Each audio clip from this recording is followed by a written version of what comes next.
Today I have a few Kobalt hand tools I bought from Lowe's. These are not ordinary tools. Each set is special in its own way. I've got a 3-piece high leverage plier set, 2-piece 2-in-1 flip pliers, 4-in-1 ratchet, and universal wrench. These are part of their holiday sales for this year. Are they any good or are they just gimmicks? That's what we're gonna find out in this video. Here's my first set. This is a 3-piece high leverage plier set. Let's open this up and check this out. So first is the long nose plier. This thing is pretty long, 8.5 inch, and the actual length is almost 9 inches. As a comparison, this one is my regular needle nose plier, and you can see how much longer it is. And this is my long needle nose plier, and it's still longer than my long pliers. So that is pretty long. So on these pliers, we got the leverage action. So in order to get the same distance on this side, you have to travel a lot more on this side, you can see. And the maximum that it can open is that much, which is only about 1 inch. As a comparison, my regular needle nose plier, the maximum opening is 2 inches.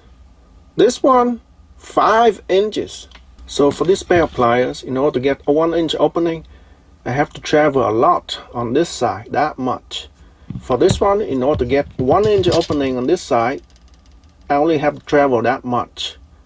But what you get on the flip side is the force. So the force that you only have to apply on this is only a fraction compared to this or this. It's got a cutter on the side here, and this will be very useful when you have to cut electrical wires or something, because now you can use much less force to cut it. Let's give it a try. I got a size 10 electrical wire here. Wow, that's nice and easy. It takes me much less effort to cut this wire. Let's try this again. Wow, nice and easy. The only thing is that because it can only open that much maximum, the biggest wire size you can cut, I would say about 1/4 of an inch in diameter, and that's it. Can't cut a bigger wire. So what I've got next is the linesman pliers, and this is 7.5 inches long, but the actual measurement is almost 8 inches long. As a comparison, this is my jumbo size linesman plier. So this is not a typical linesman plier. The regular linesman plier is only about 2/3 the size of this. But unfortunately, I don't have a regular linesman plier to compare with, so let's just go with this one. And let's just open it up. Maximum. And the maximum opening on this one is about less than 1 inch. I would say about 7/8 of an inch, or about 2.2 centimeter. And on this one, it's a lot more, about 2 inches. And the opening on this end is roughly about the same compared to the big one. So, but the big one, the opening is a lot more. So we got half of the opening on this end, but the same opening on this end. So if you need to grab on something about 1 inch or less in size, with this you can use half the amount of force compared to that. Almost half. And that's because the distance from here to here is longer than the distance from here to here. Now let's take a look at the cutter on these pliers. And it can cut up to more than 1/2 inch. I would say about 1.5 centimeter in diameter of the wire. Now let's try and cut this size 10 wire. Wow, I took very little effort to cut this. Let's try again. Wow, I'm liking this. This is so light. I can use 2 fingers to cut this. Check that out. And this is a nice rubbery handle, and it's not slipping out. I'm trying to pull as hard as I can. It's not coming out, so that is very good.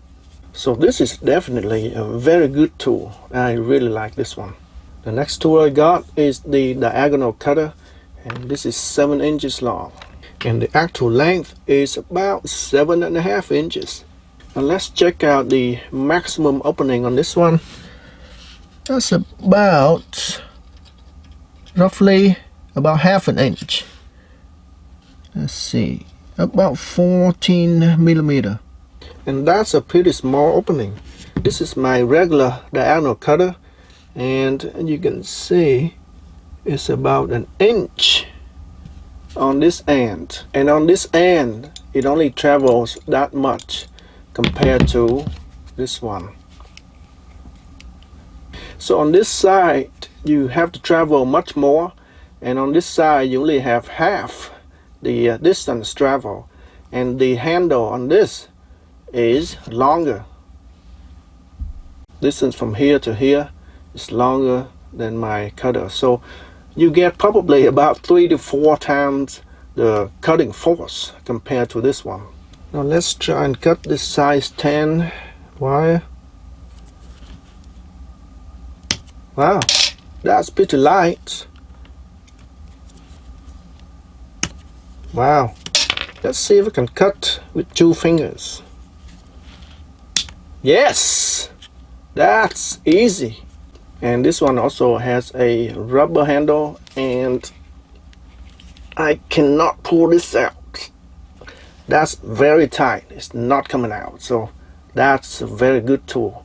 The only problem with this is that this is not a flat cutter, because on the cutting edge there's about 1 millimeter gap. Let me focus it so you can see it clearly. That's the gap. As a comparison, this is my flat cutter.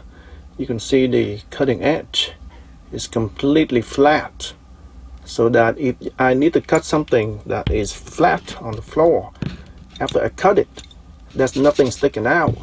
Compared to this, if I need to cut something that's flat on the floor, after I cut it, there's gonna be about 1 millimeter of material sticking up. However, the flat cutter like this is more fragile than this, so this is built to be more robust, and it would cut harder stuff compared to this. Next tool set is the 2-in-1 flip pliers, and we got the 8 inch and a 6 inch. Here's the 8 inch, and we got a latch here that locks it together. Oh, it's got a nice spring action here. Okay, you flip it over, it becomes a regular pliers. That's a long nose plier. That's pretty cool. Problem is, on this end the pliers doesn't close completely. There's a gap about what, 2 millimeter. Is that a fault or a feature of this plier? I'm not sure. And you see, it doesn't line up properly, so I'm not sure. Okay, so on this end, if you clamp all the way, it's tight on this end, you can see, but then there's a gap here, so I think this is the fault of this plier. So this can't close completely, so if you need to grab on something small like a nickel strip, you can't, it will just fall out. And other than that, it looks like a nice tool. The long nose plier end is nice, and it there's no gap, so it works fine. So let's see, that works. Now let's try the smaller one. This one is 6 inch. Unlock. Okay, same thing. Got the spring. Flip over. got the plier, and this one, it actually has no gap. So let's see if we can pick up this nickel strip. There we go. It works, and not very tight. It holds on but not very tight. I can pull it out very easily. So this definitely is a big fault of this plier. So if you need to grab on something small on this end, it's not very good. Now let's try the other side. It's tight, I can't pull it out, so that's pretty good on this side.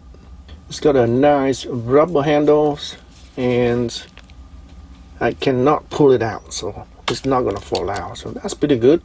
For the small one, the long nose end doesn't have a cutter.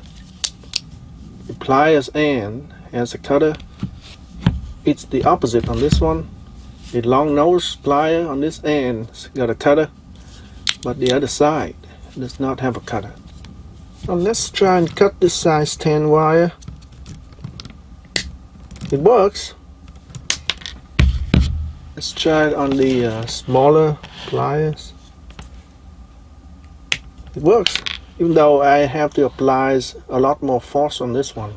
So overall, other than the problem with the gap on the pliers side, it seems to be a good tool. You can flip it over pretty quickly and easily.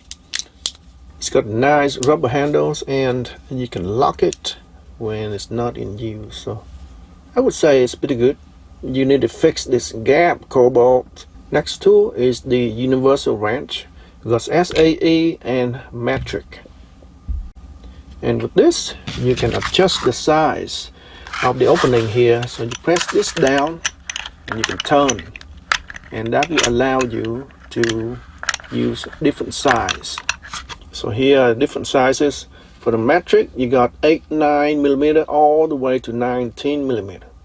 For the SAE, you got 5/16 all the way to 3/4 of an inch. So here they are. It's got a button here, and you can press it down, and you can turn this to adjust the size of the socket. So that's 10mm, 11, 12. That's a nice spring, and you can hear a click every time it clicks in. That is 13. Now back to 8. That's 8mm,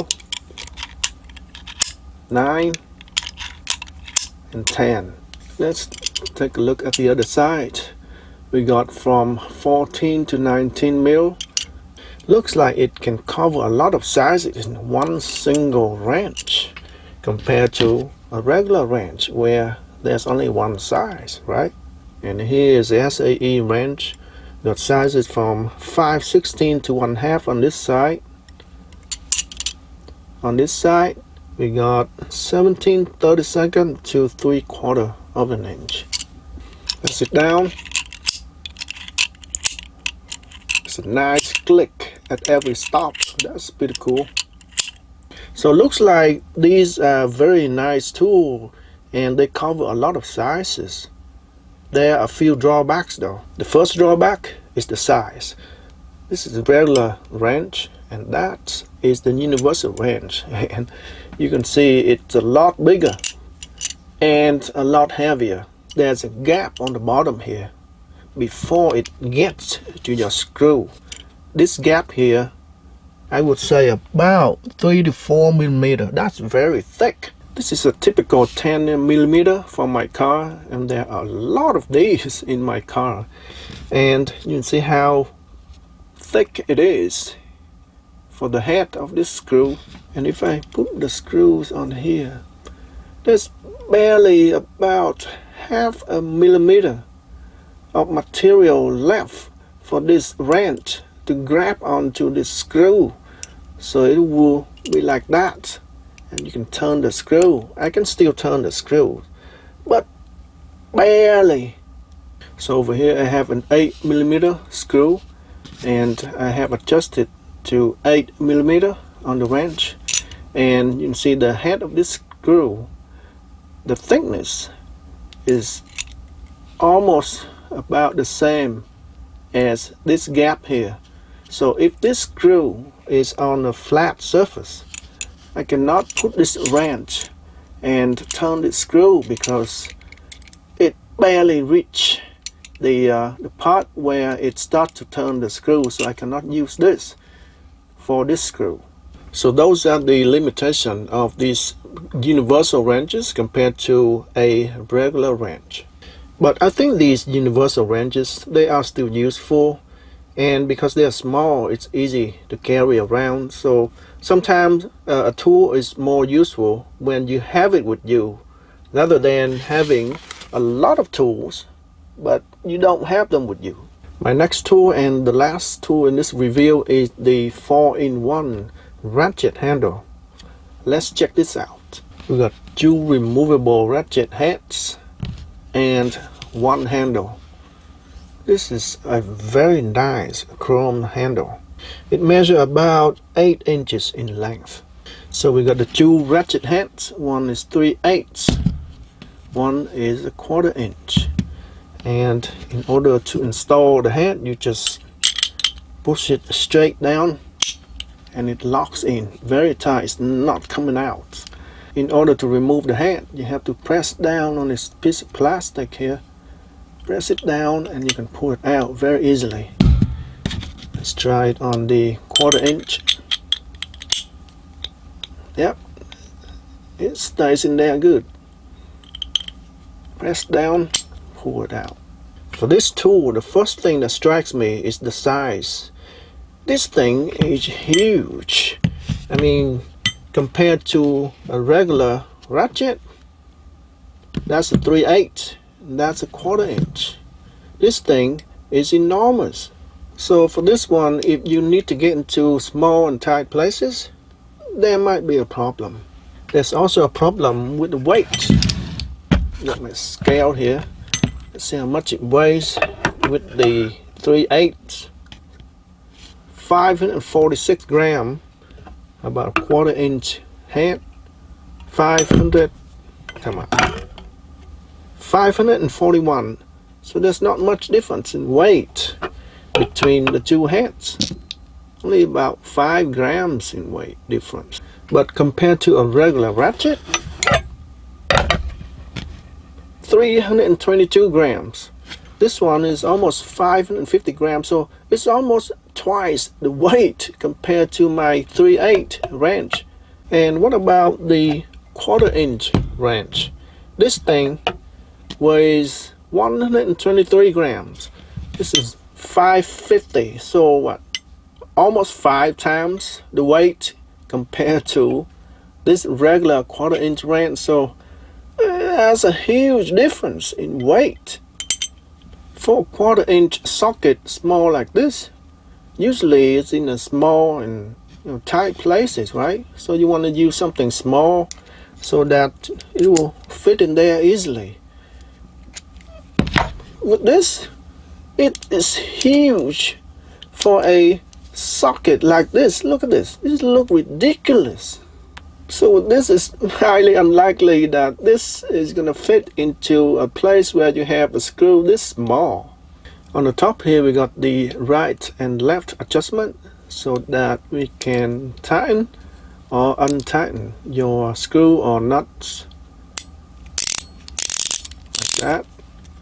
And we turn it the other way like that. And this button here, you can push it down so that you can release your socket. So you put it in, you have to push it, and then you put in the socket, and then when you want to release it. This set only comes with 3/8 and 1/4 inch head, so it doesn't have 1/2 inch, but you can always use an adapter. So here is the 3/8 to 1/2 inch adapter, which did not come with this set. So this is my own adapter. You push it in like that. Now you have an 1/2 inch head. So with these 2 heads separate like this, it's more likely that one day I'm gonna lose it. I mean, anything that is not attached to this, I'm gonna lose it. And this is the inconvenient truth, that one day you're gonna lose one and there'll be no replacement. That's one way to remedy this problem when you lose a head.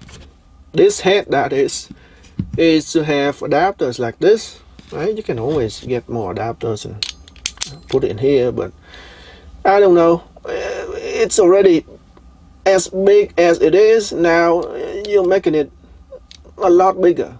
So what's the point, right? So to sum up, is this a useful tool? I would say no. This is gonna stay in the bottom of my tool bag all the time. Or maybe it's useful maybe until I lose this, and then I would dig it out from the bottom of my tool bag to find this. And that's all I have for now, folks. Thanks for watching, and I will see you next time.